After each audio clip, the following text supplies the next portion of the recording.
24 and a half to the top of the hour now here in the locker room with Vic McCarty. Weather in Traverse is just perfect. No wind, sunny conditions. It's going to be nice today. High chasing 60. Then tomorrow, sunny and in the 70s.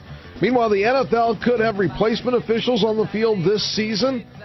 FoxSports.com reporting the league is starting to make contingency plans for replacement refs as it negotiates a new labor deal with its officials. According to the report, the NFL sent a letter to its chief recruiter of officials to identify good candidates from the college ranks and other pro leagues as possible replacements. The league's contract with its regular officials expired after last season. The NFL last used replacement refs in 2001 before reaching a new deal after the first week of the regular season. More labor strife.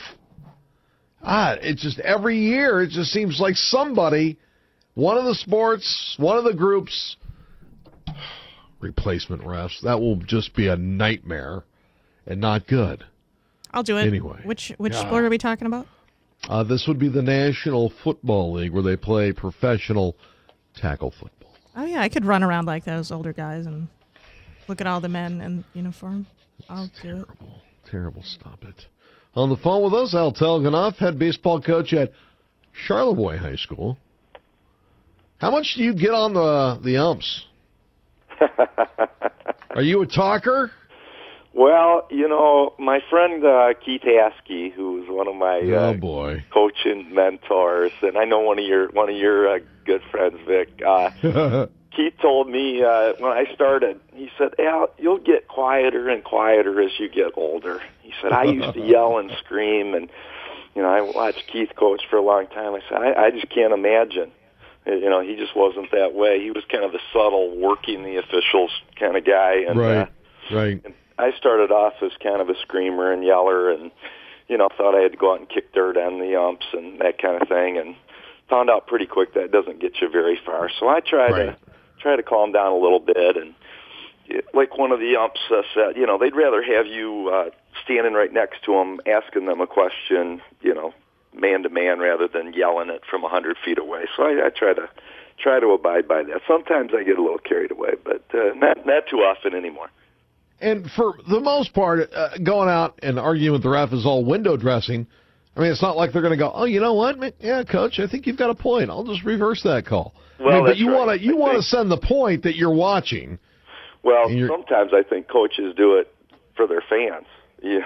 Honestly, in baseball, you get a group of parents that are pretty supportive of the team, and something doesn't go your way, and they start yelling. And as a coach, you get caught up in it and say, "Hey, I'm going to go out, and if my fans think it's a bad call, I better go do it too." But there's times in baseball that I think you can go out and get an interpretation. We had one, last week where you just asked the ump to ask, "Hey, maybe the other ump had a better view of that. Maybe, could you ask and see?" And then maybe you can get a call change. Or last night we had a kid who wasn't stopping on his set position, and so you go out and talk to the ump and say, "Can you keep an eye on that?" And then maybe later you get the call. But I've never seen, you know what I'm saying? Right. Yeah, you're right. Right.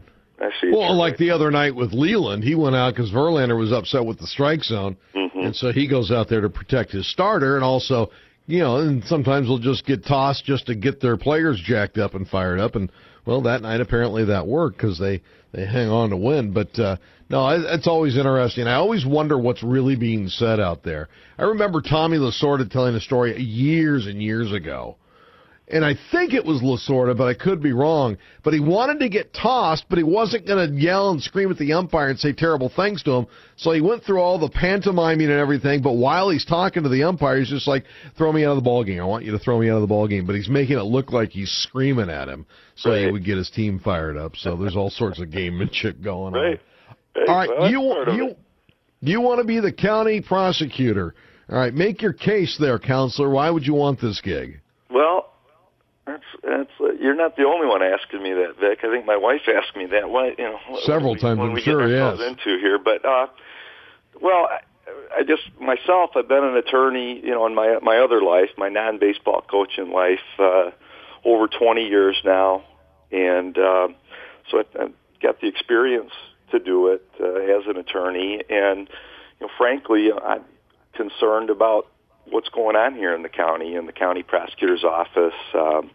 You don't have to, be a real follower of the news to see what's been going on here as far as lawsuits, threatened lawsuits, turnover as far as personnel goes. Just some ugly accusations that have been thrown around by people, really close to the situation. And I obviously am not, a fly on the wall there in the prosecutor's office, but just some really concerning things that have gone on in that office over the years, and had me take a look at it. And it wasn't really something that, I had set out to do and a lifelong plan that I would one day want to do this. Just started a practice with my partner a couple of years ago, but I just think it's time that we make a change in that office, and folks have been very supportive, and so we'll see what happens come August. Well, recently John Jeremiah was the focus of some pretty stern accusations from his chief assistant prosecutor. How much did that play into your decision to finally make you decide that you'd like to run against him? Well, I think those accusations, combined with the FOIA lawsuit, where there were emails that weren't turned over to the Petoskey News Review, and then the rebuke that Judge Johnson, circuit judge in Emmett County, gave the prosecutor for not turning over things that he should have turned over, and the amount of money that ended up costing the county. Those were definitely factors. I mean, if things were going great in that office, I don't think you'd see me in the race. I don't think you'd see anybody in the race. I mean, John ran 4 years ago unopposed, and I think, people were content with the way things were. Maybe they weren't excited about it, but they were content. But it's reached a point now where I just thought something needed to be done, and it's a tough decision to make. I mean, it's upheaval for me and for my family just to even get into it. It gives me 3 jobs now with trying to run my practice during the day and trying to coach a baseball team in the night, and then sneak in some campaigning in between. But I just think it's an important thing. It's an important office, especially for a county that at this point we don't have an county executive.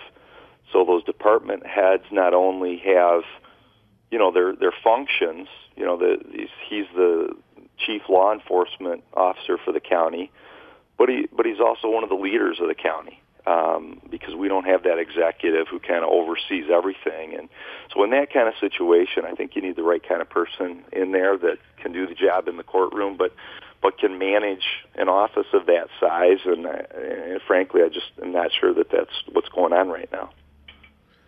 Now, you and Jeremiah worked for the same firm for a couple of years, right? Together. Yeah, I'm not sure. I saw that he said it was a couple of years in the paper. I don't think it was a couple of years, but regardless, yeah, I was a supporter of John's. He was the chief assistant for our prior prosecutor, and he was fired, and he sued the county.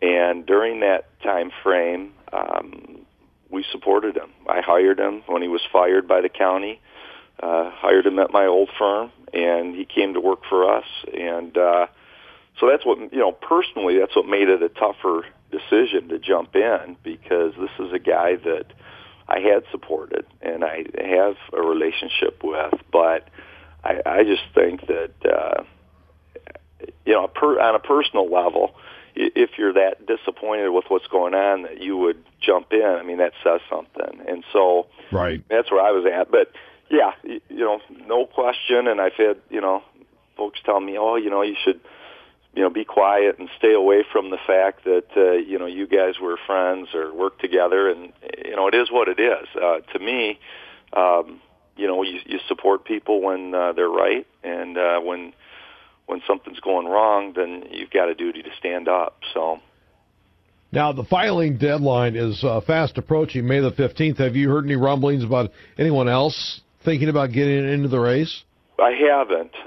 Before I got in, I made a number of phone calls and talked to really any attorney whose name I heard even thrown out there at all that was considering it called them and talked, because I thought that if we as a legal community wanted to make a change, the worst thing we could do would be to have 2 or 3 people jump in and split the vote, and so that would make it difficult. So I don't think there's anyone else out there, but we'll see. Yeah, we got about a week left before that filing deadline, so but I think it's going to be just the 2 of us.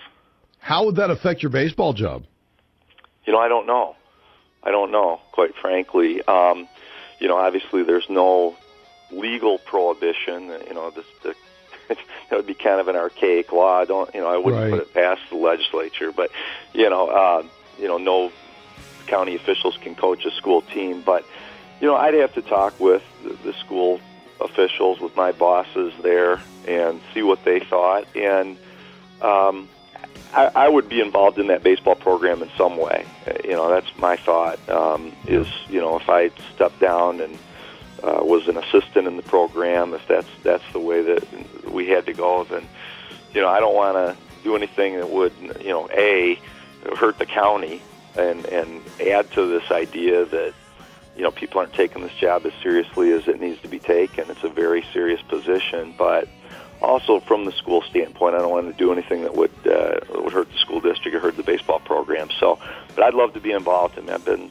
at high school baseball level for 10 years now, and I tell the kids, they're sick of me saying it, but it's the best part of my day every day, getting out there and seeing those guys and working with them, and it's something that I wouldn't want to give up.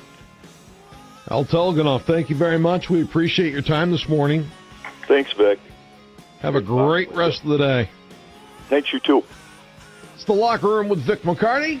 We'll go to break. We'll come back and finish up this first hour.